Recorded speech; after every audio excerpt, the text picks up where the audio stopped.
Bonjour à tous mes chers abonnés, je suis ravie de vous retrouver aujourd'hui pour la toute première recette de l'année. Et oui, nous allons commencer tout en douceur avec une recette assez simple. Nous allons faire des escargots. Ces petits escargots seront individuels. Ils seront sur base de pâte briochée. On va les garnir de crème pâtissière vanillée et ensuite on va les agrémenter d'un petit peu de raisin sec et de baie. Vous allez voir, c'est très simple à réaliser et en plus c'est excellent. Retrouvez-moi tout de suite pour la lecture des ingrédients. Pour notre pâte à brioche, 260 g de farine blanche T45 ou T55, 130 g de beurre mou, 3 œufs entiers, 40 g de sucre, une pincée de sel et 15 g de levure fraîche, ou si vous n'en avez pas, vous pouvez aussi utiliser 6 g de levure sèche. Pour la crème pâtissière à la vanille, 500 g ou 500 ml de lait entier, 5 jaunes d'œufs, 100 g de sucre, 50 g de maïzena, 40 g de beurre et une gousse de vanille. Et pour la garniture et la dorure, 100 g de mélange de raisins secs et de baies, un jaune d'œuf et une cuillère à café de crème liquide entière. Alors on commence tout de suite par réaliser notre pâte à brioche. Vous allez voir, c'est très simple et rapide. Donc on va verser tout d'abord la farine dans la cuve du robot. Ensuite on va y ajouter le sucre fin. En fait on ajoute déjà en premier tous les ingrédients secs. Donc la pincée de sel. Et puis la levure fraîche, on va tout simplement l'émietter par-dessus. Donc si vous utilisez de la levure sèche, faites-la bien se dissoudre dans 2 cuillères à soupe d'eau au préalable. On va procéder à un rapide mélange de ces éléments secs.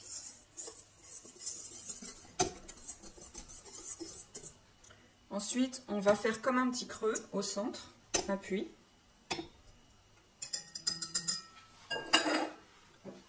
Et puis on va verser nos 3 œufs entiers. Et puis on va pouvoir commencer le mélange. On va donc avoir besoin de pétrir cette pâte pendant environ 10 minutes pour lui donner de l'élasticité. Vous verrez que c'est une pâte qui dans un premier temps sera assez ferme, c'est tout à fait normal, car ensuite on pourra lui intégrer le beurre. C'est parti pour 10 minutes à vitesse moyenne.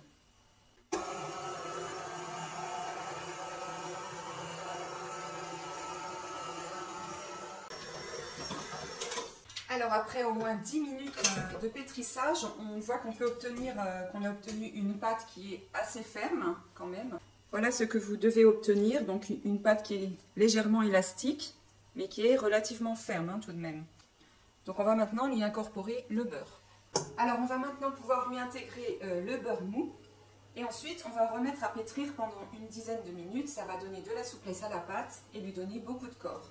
Donc comme on a une pâte qui est assez ferme à la base, vous aurez certainement besoin de vous servir de la corne ou d'une spatule pour racler les bords en cours de pétrissage.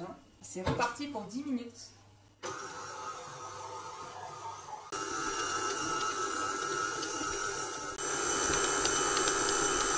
Alors maintenant que notre pâte est bien pétrie, bien élastique, on va pouvoir la réserver dans un saladier couvert d'un torchon pendant 1 heure afin de la laisser pousser correctement et prendre du volume. Vous pouvez voir que la pâte est vraiment très élastique, c'est exactement ce qu'on souhaitait comme résultat. Donc je la mets dans le saladier et c'est parti pour 1 heure de pousse. Pendant ce temps-là, nous on va s'occuper à réaliser la crème pâtissière qu'on va laisser refroidir ensuite et on poursuit la recette. Alors il est temps de passer maintenant à la réalisation de la crème pâtissière, suivez-moi. Commençons par porter à ébullition le lait entier avec le beurre. Et puis après avoir fendu la gousse de vanille, on va donc en extraire les petites graines et laisser infuser le bâton de vanille en même temps dans le lait. Donc voilà, les petites graines de vanille qui vont bien parfumer notre crème. Hop. On porte le tout à ébullition. Et on stoppe le feu. Pendant ce temps, on va donc verser les jaunes d'œufs dans un saladier avec le sucre et on va battre pour blanchir légèrement la préparation.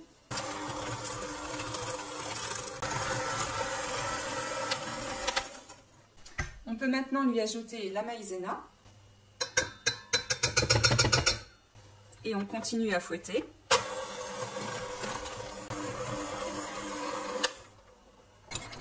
Voilà, on laisse de côté notre préparation et on surveille notre lait. Hop, on stoppe le feu. On peut maintenant ôter la gousse de vanille. Donc sachez que cette gousse de vanille, si vous la faites sécher, vous pouvez très bien après la mettre dans un pot de sucre et il va vraiment... c'est comme ça qu'on fait du sucre vanillé en toute simplicité. Il va parfumer le sucre. On va maintenant filtrer la préparation de lait pour ôter les impuretés.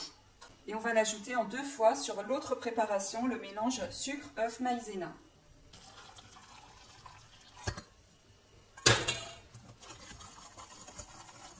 Mélangez directement au fouet.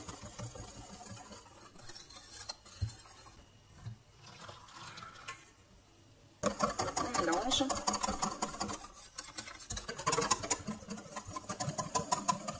Il suffit maintenant de faire épaissir notre préparation sur feu doux jusqu'à ce que l'on obtienne la texture d'une crème pâtissière. Alors on va faire attention, il ne faut pas que ça cuise trop fort. Donc, généralement pour la crème pâtissière, lorsque l'on atteint l'ébullition, on compte environ entre 30 secondes et 1 minute, sans jamais cesser de remuer pour que la crème soit bien cuite. Si elle n'est pas assez cuite, elle peut sentir avoir une texture un petit peu farineuse comme ça. Alors là, on voit que la crème est en train d'épaissir, donc surtout n'arrêtez pas de remuer, c'est important.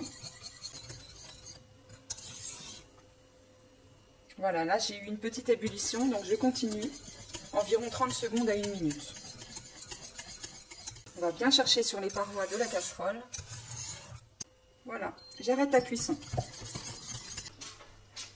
Il ne me reste plus qu'à réserver la crème pâtissière dans un plat, la laisser refroidir à température ambiante et la filmer au contact jusqu'à la prochaine étape.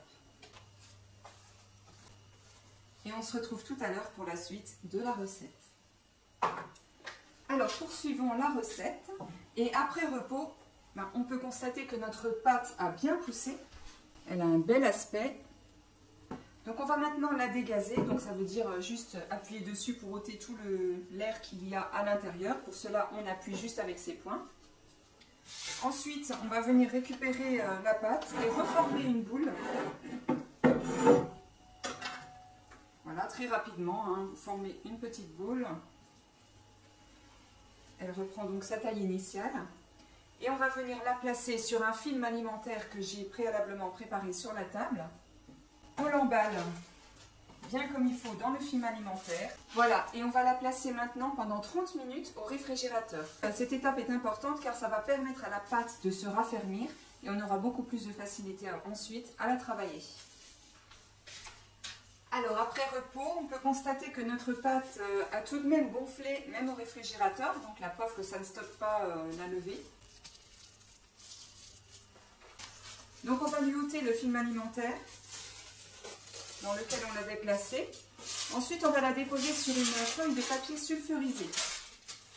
Toujours pour les mêmes raisons, c'est une pâte qui est assez collante. Donc si on la met sur le plan de travail directement, on risque de ne pas réussir à la récupérer.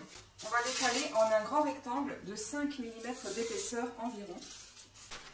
Donc pour réaliser cette étape, on va lui placer une seconde feuille de papier sulfurisé à la surface. Ce sera beaucoup plus simple pour l'étaler.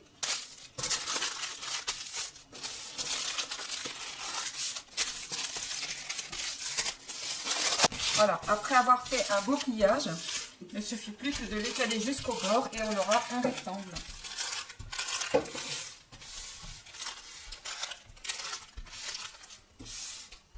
Donc maintenant qu'elle est à la bonne taille, je lui retire la feuille de papier sulfurisé. Ensuite, j'ai récupéré notre crème pâtissière qui refroidissait à température ambiante. Je viens lui ôter son film alimentaire également. Et puis je vais la retravailler légèrement avec le fouet car en figeant, évidemment, elle s'est un petit peu durcie. Donc il suffit juste de la remélanger pour qu'elle retrouve toute sa souplesse. Puis on va étaler la crème pâtissière donc sur notre pâte.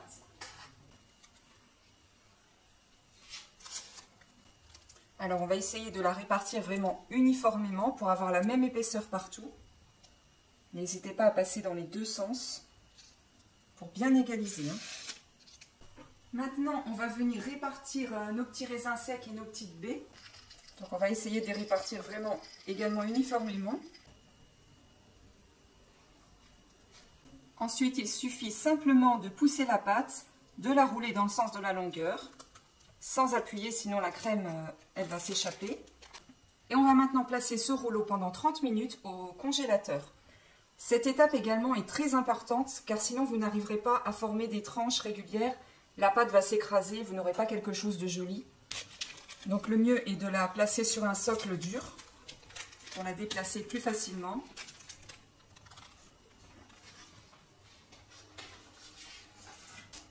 Alors après repos au congélateur, on peut constater que notre rouleau a bien figé. On va pouvoir le découper beaucoup plus facilement et faire des tranches plus nettes. Voilà, on prend soin de bien laisser la soudure en dessous pendant la découpe.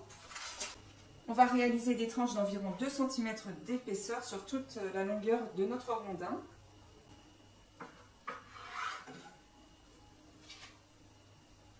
Alors voilà ce que l'on obtient à la découpe.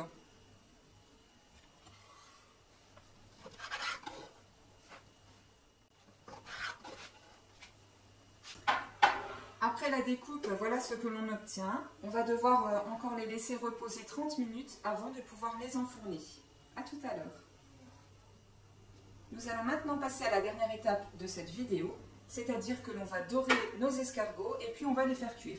Alors j'ai ôté 2 escargots de sur mon plateau que j'ai placés au congélateur bien filmés. En fait, vous sachez que vous pouvez les façonner et les congeler et les faire cuire au besoin une journée où vous voulez un petit déjeuner spécial. Voilà, il faudra juste prévoir de les faire cuire 1 ou 2 minutes supplémentaires directement à la sortie du congélateur. Alors pour la dorure, c'est très simple. J'avais réservé un jaune d'œuf et une cuillère à café de crème liquide entière. La crème liquide entière, elle va faire briller énormément donc, votre dorure.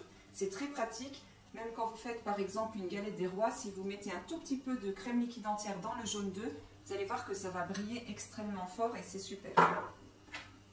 Donc on va juste se contenter de mélanger le jaune et la crème.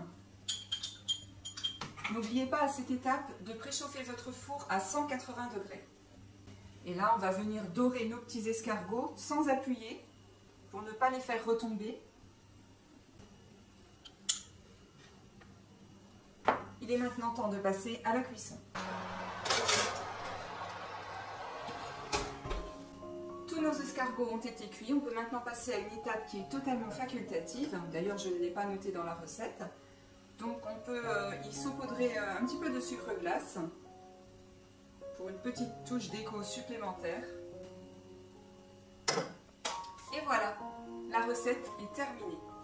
La recette est maintenant terminée. J'ai été ravie de vous présenter cette première vidéo de l'année dans ce nouveau décor qui explique un petit peu mon absence sur ma chaîne YouTube depuis quelques temps.